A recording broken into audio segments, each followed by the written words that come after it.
Where my ladies in their 40s and 50s at? Okay, first, there are no coincidences. So if you stumbled upon this video, that means you are meant to be here. So don't leave. Second, if you are wondering if you have intuition, drum roll please.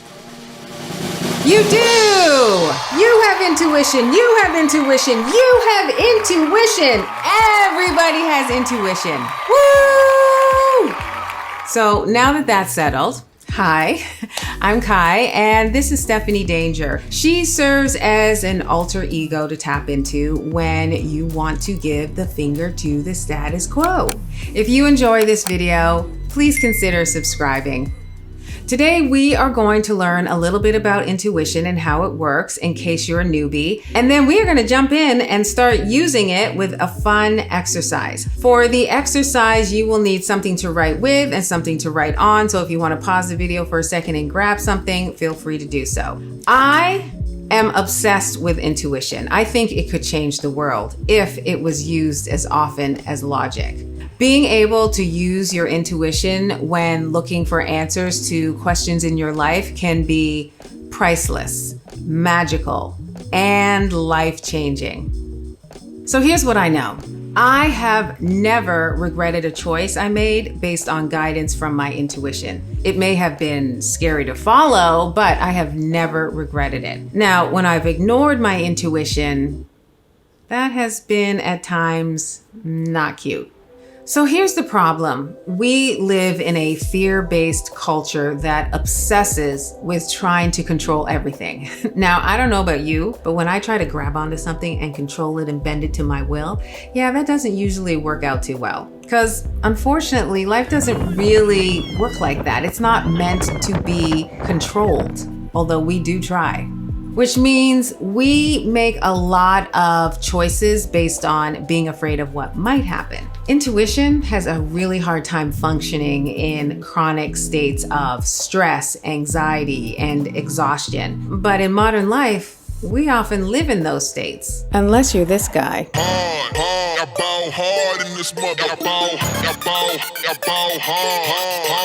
What's up? What's happening? So we have to learn to strengthen our intuition and use it to override the fear-based messages we're constantly bombarded with. It's important to remember that our bodies hold a lot of wisdom. But almost from the moment we get pushed out the womb, intuition gets scared out of us and we are trained to live in our heads and only use logic.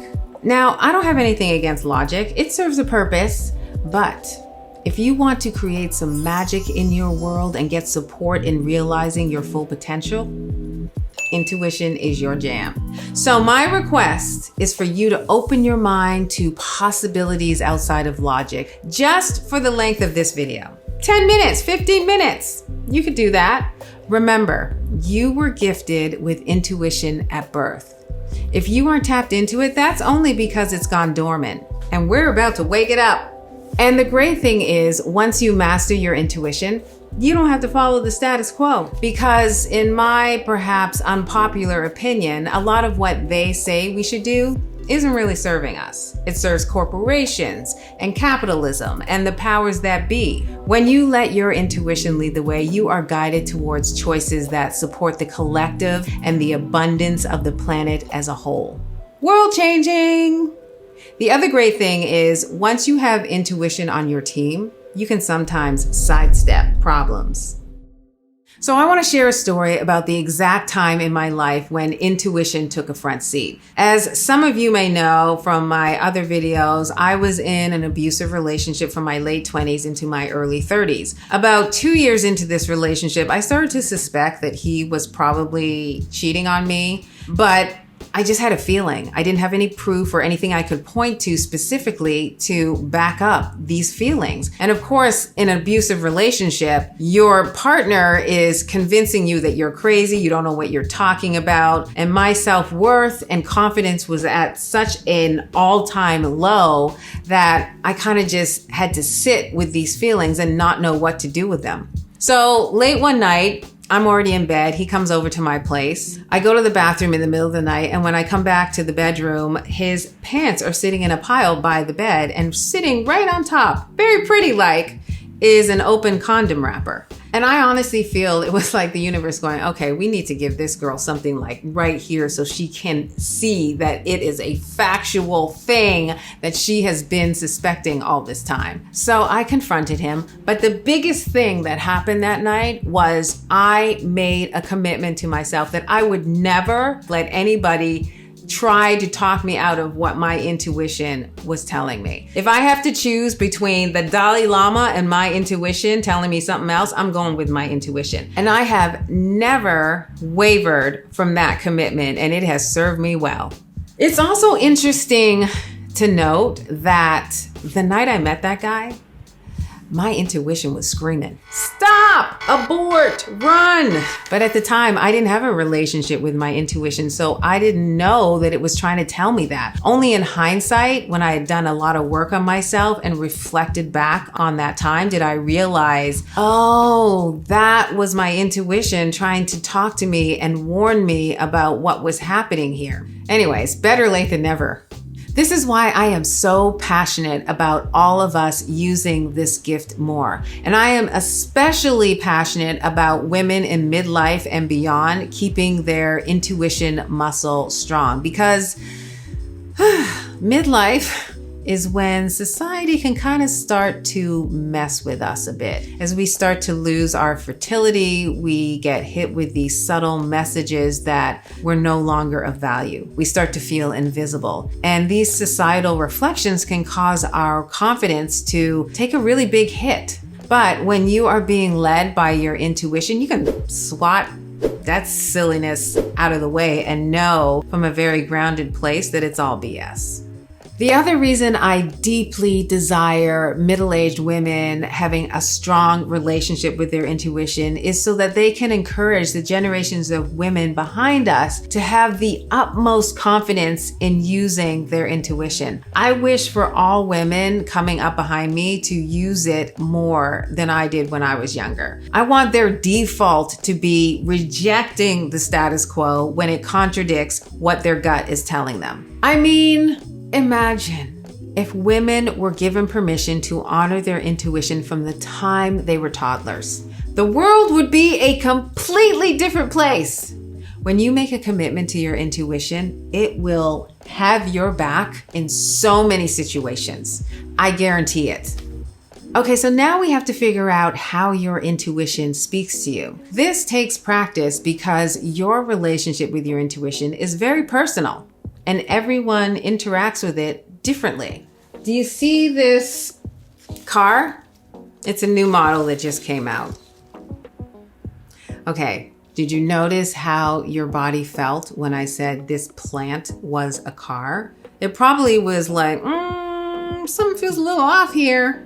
What I want you to do is pay attention to those subtle messages or feelings that you get, because they can be your first doorway into understanding how your intuition speaks to you. A great way to start engaging with your intuition is to anchor it in reality. We don't have to be in this meditative state to connect to our intuition. In fact, the stronger your intuition gets, the less you'll have to do anything like that. It is helpful in the beginning, so engaging our five senses is a great way to start because we're familiar with our senses, our sight, our hearing, our smell. Now it's just a matter of connecting those senses to our intuitive impressions. In fact, we are going to use our senses when we do our exercise. So in order to give you an idea of how intuition works, I'm going to share with you how I normally hear my intuition. I have two main ways. One is like thoughts or a voice I hear in my head, and that is usually tied to guidance that is telling me to do something. For example, there was this time I saw a poster promoting an event in a restaurant I was going into. And before I even really knew what the event was, I just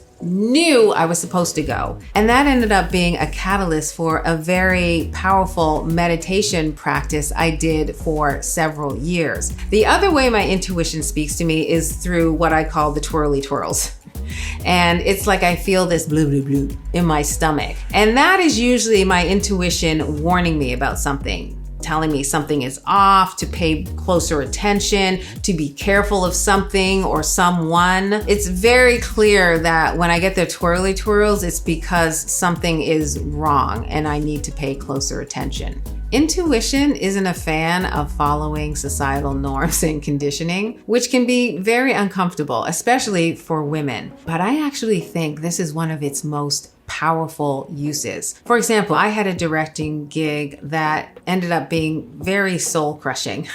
It took me quite a few weeks to recover from it. And pretty soon after that gig ended, I got offered another job with the same people in the same type of subject matter. And everyone around me was like, you cannot take that job. Don't you remember what happened to you the last time? But there was just something in me that was like, you need to take this job. It's important that you say yes to this job. And so I did, and it ended up being one of the best choices in terms of growth in my confidence and creative abilities as a content creator. So that's why you need to get used to going against what people say you should do and honor your intuition instead. Embrace the discomfort. Choose your intuition over anyone else's opinion.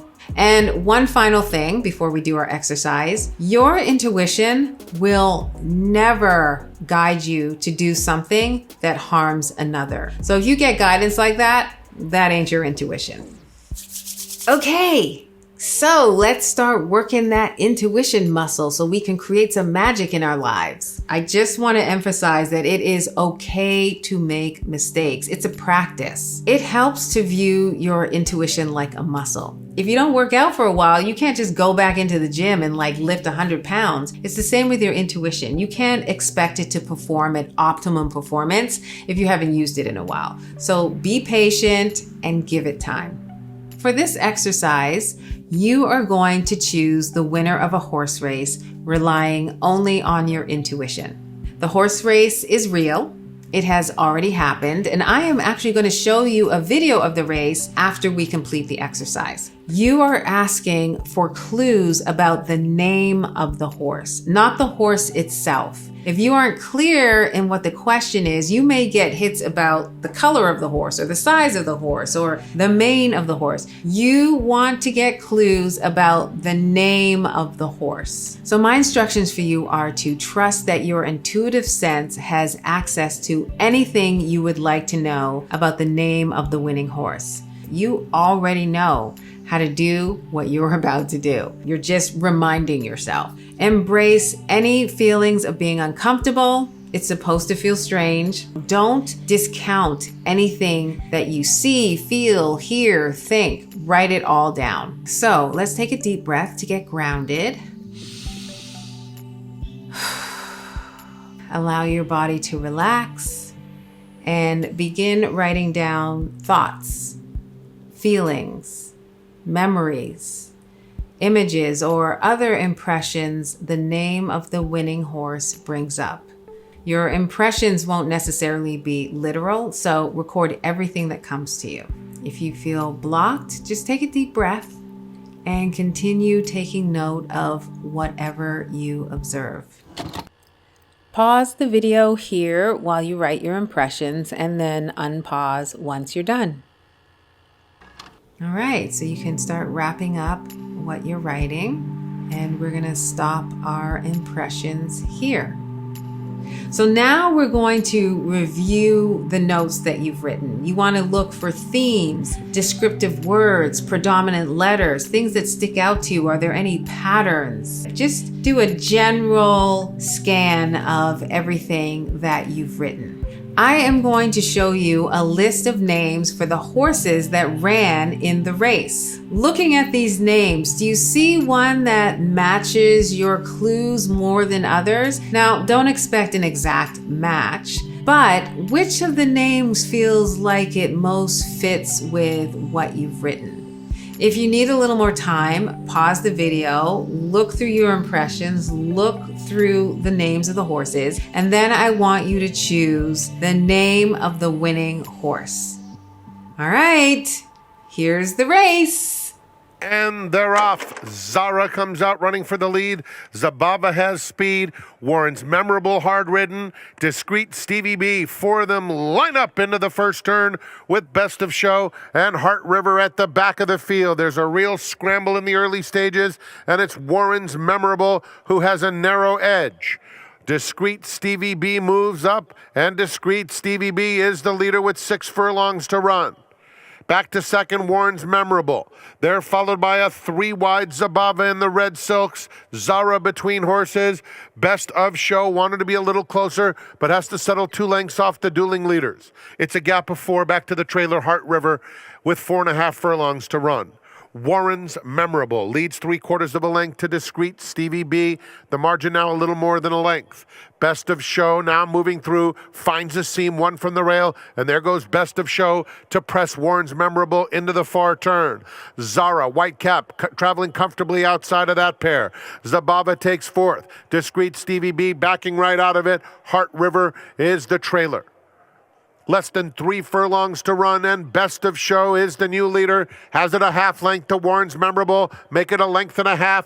Best of Show has been headstrong and turns for home, having to fend off Zara as they race to the top of the stretch. Best of Show floats wide, forcing Zara to the inside to try and chase. These two 1-2 at the 8th pole. Zara traveling kindly, coming after Best of Show. Zara, Best of Show, head and head. Zara on the inside. Best of Show, and Zara.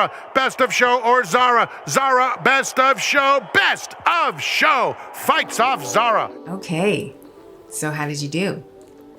Even if you pick the 2nd or 3rd place finisher, that's a great start. Remember, this is early stages of developing your intuitive muscle. If your responses seemed off the mark, that's okay too, because we are going to be wrong sometimes. It's the beginning of training for your intuition, and it takes practice to get the hang of what your particular intuitive style is. What's most valuable about this exercise is that it gives you feedback. Did you notice if any one of your senses was more predominant than others? That can be helpful information in learning what your intuitive style is. Also, unconscious stuff like fear of failure can come into play, but if you continue to practice over time, that will help lessen the influence of subconscious conditioning. If you'd like to be the very first to know when new videos drop, please subscribe to my newsletter. You can check it out at stephaniedanger.com/intuition. I also offer subscribers a free mini guidebook on intuition. Learning to tap into our intuition is really learning to trust ourselves. What I hope is it inspires you to use your intuition more and get you that much closer to your dreams and your desires. Love you.